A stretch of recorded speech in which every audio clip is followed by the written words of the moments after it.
Hi dear friends, welcome to Indonesian and English learning channel. Today we have a news and our news is about an underwater surprise. Police in the American state of Arizona thought that they were about to embark on a grim investigation when they received reports of human remains at the bottom of the Colorado River.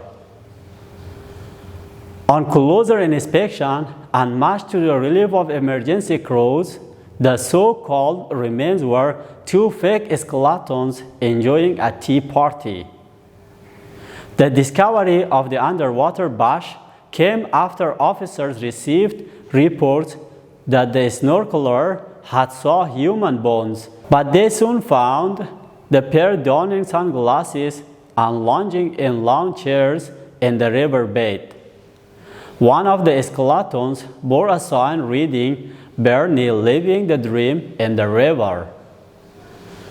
Two divers later came forward to claim responsibility for creating the skeleton's tea party.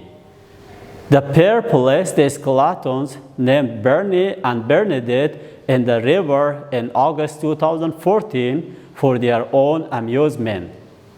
The county lieutenant expressed hopes that the dive site will become a tourist attraction for the area.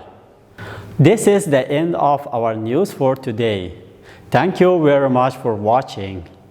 For our support, please subscribe our channel. And don't forget to leave your lovely comments. Bye.